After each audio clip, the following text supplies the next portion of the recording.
Right, hey guys, how are we doing? Back with another video from Annie News. We're continuing with this that time I was reincarnated as slime. I was literally looking at the title, and we're carrying on with this How Strong is Rimuru Tempest videos. I do believe this is the last one, considering the thumbnail he had says the final part, so that's a bit of a hint. Sorry, I've just woke up. And we're going to check it out. We're going to see how strong he was, the rest of his powers, before becoming a demon lord. Oh my god. He is so OP. Jeez, look at that.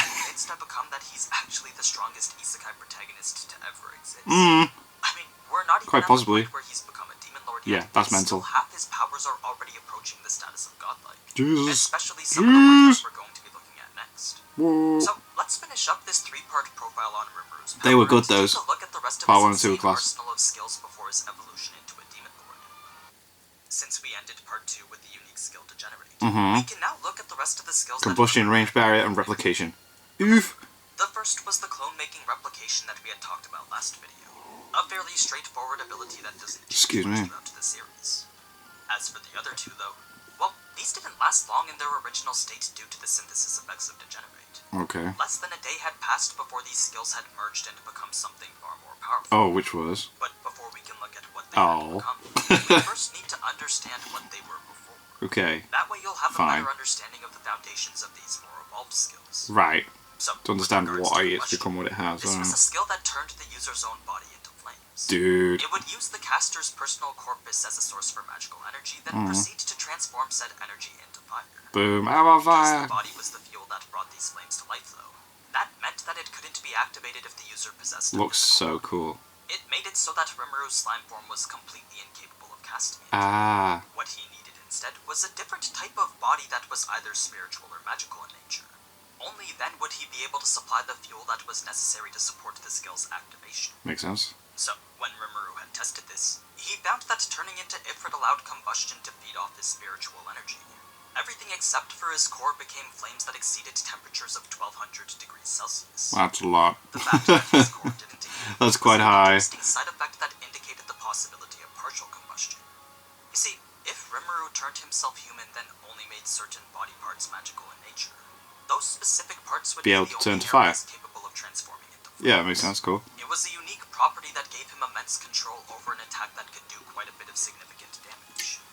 That said, there was one major downside to its usage, and that was the copious amounts of energy required to keep it going. When Rimuru was experimenting, he found that activating combustion without any sort of conservation mechanism would result in an almost immediate loss of all his depleted. Damn. Constantly converting magicals in order to maintain its heat. That meant that a constant outflow of magical energy was needed from his body. It was a massive portion that he knew would deplete his entire supply in only a matter of seconds. If there was a way to maintain that heat without magicals, though, then that would allow the skill to stay active for significantly longer. So, this was where Ifrit's other skill came in. Right. By using ranged barrier that heat within what's essentially a closed system, Rimuru would only need enough magicals to activate combustion. Any additional magical energy would no longer be needed since the heat from the flames wouldn't be dissipating into the air anymore. It was a technique that pretty much defied the laws of thermodynamics. In any case, this was just the beginning of all the different uses Rimuru had come up with for this barrier skill. As an ability that allowed him to create any size or form of barrier within 100 meters of himself, the practical applications of it were almost endless. Yeah, it's amazing, isn't it? Sick. Conservation effects to combine it with a number of other skills. For example, if Rimuru was to shoot a projectile like Water Blade through his own barrier, the projectile would, as a result, get wrapped in its own mini-barrier. Not only would this make the attack a lot more durable, but it would also travel a much further distance as well. Alright. If Rimuru was to combine it with something else like Ifrit's Flare Circle, then anything within the barrier would be instantly scorched to ashes. Boom, there you go. The oxygen would burn to nothing, and eventually this hellish prison would reach temperatures approaching that of the sun's. Jesus. So, needless to say, and the sun's pretty hot. Was extremely useful for both defense and offense. But anyway, now that we know about the rest of the skills that Rimuru had gained from Ifrit, what did it become? We can now continue with what they had become from Degenerate. There we go. Remember, Shizue's Degenerate brought with it a whole new frontier of possibilities in the form of synthesis, an effect that allowed for the merging of skills in a way that often evolved them or made them better. So, one of the first things that Rimuru had used this effect on was actually the other skill that he'd gained from fire Shizue, manipulation. an extra skill that granted partial control over the element of fire. It wasn't like he could shoot fireballs from the palm of his hands, but he could increase his body temperature in a way that produced basic flames. Considering how they paled in comparison to Shizue's, Rimuru began to imagine that she had infused hers with magic. It was a train of thought that led him to try something similar. Like, what would happen if he used combustion to create the flames first, then tried to transfer control over to fire? God, so many possibilities and, like, routes to, like, doing abilities and stuff. The end result was an optimal combination of mimicry from Predator, combustion from Ifrit, and fire manipulation from Shizue. So 3 different ones. To create the new extra skills, Dark Flame and Molecular Manipulation. Oof. So, in exchange for combustion, fire manipulation, and water manipulation, Rimuru had gained more evolved versions that could do pretty much the exact same thing, plus a whole lot Sick. more. Dark Flame created a field of magic. Looks amazing. High-intensity fire could be created from literally anywhere within it. So long as there was enough internal magic force being focused, the flame would manifest itself wherever Rimuru wanted. As for molecular manipulation, well, this was a little more complex to the point that even Rimuru didn't understand it. He did understand that it gave him the ability to control particles in the air, but he couldn't fully comprehend as to how he did it. From what Must be quite difficult to get your head around it anyway, yeah. Involved using the magicules around him to freely control the paths of other molecules. So, this could be something as simple as creating friction to increase the temperature, or something as complex as colliding specific particles to create big explosions. Jesus. Regardless, it's best to think of it like a form of telekinesis that worked on any and all sorts of molecules. Works on everything. This would go on to serve as the basis for the evolution of Rimuru's Dark Lightning skill.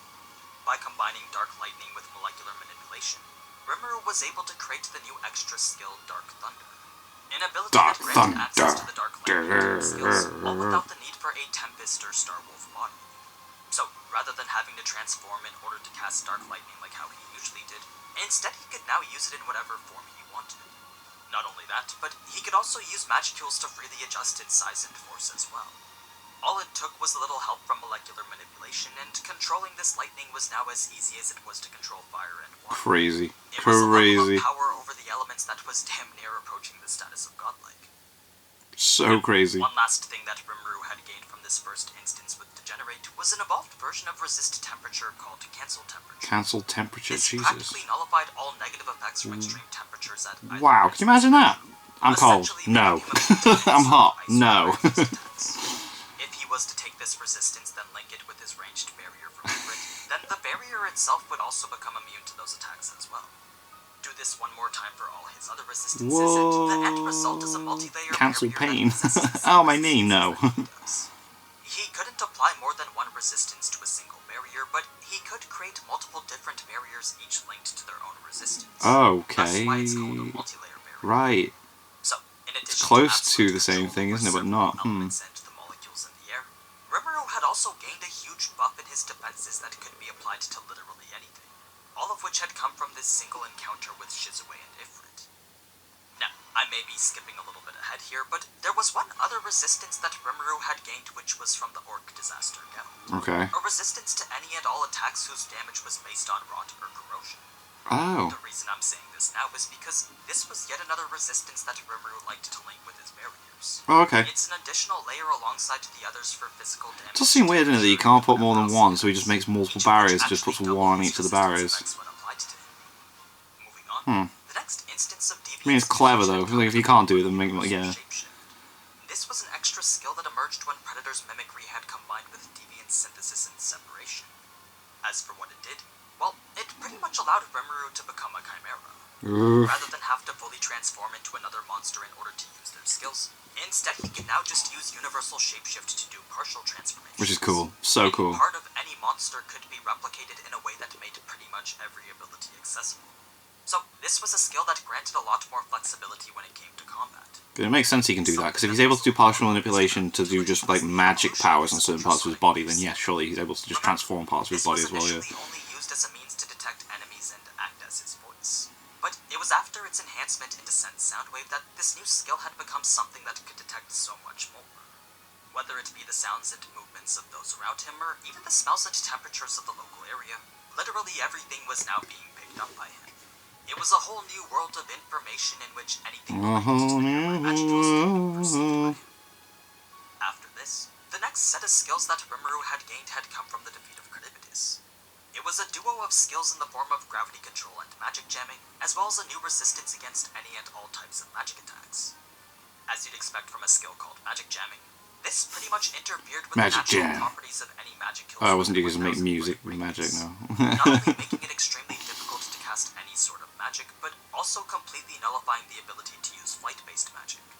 It wasn't as if magic was impossible to use here, but the chaotic state of the magic kills made it very difficult to manipulate.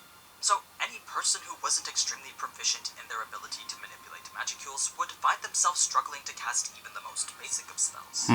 Then, well, yeah, it's like, because humans find it hard too, don't they? Because they aren't as adept to doing that as other creatures. If I remember that correctly. This is the skill that allows Rimuru to float.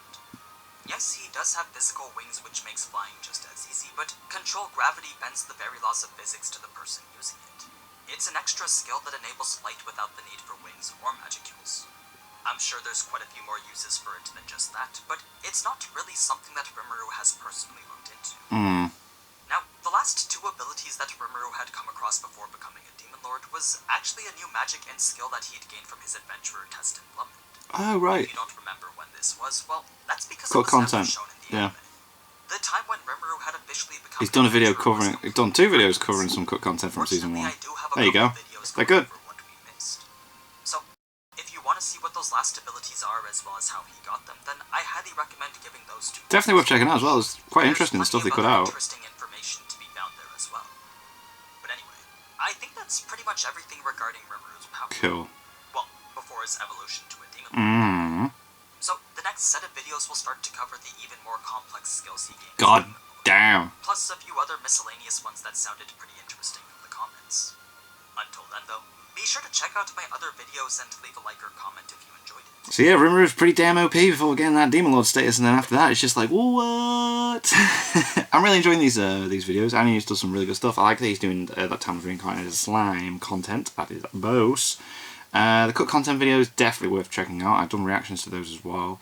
And I'm going to carry on checking out these Time of Reincarnated Slime content as Annie News releases them. So, awesome stuff. Thank you to my patrons. If you want to have your name at the end of every video I upload, the link is in the description to the Patreon page. $1 a month is all I ask to help support the channel. It would greatly appreciated. Thank you guys very much for that. And then thank you guys for watching. What do you guys think of that? Do you guys think of this? Click like, subscribe if you haven't already. Leave comments down below. Let me know what I should watch and discuss in future videos. And I'll see you guys. So you guys. Bye.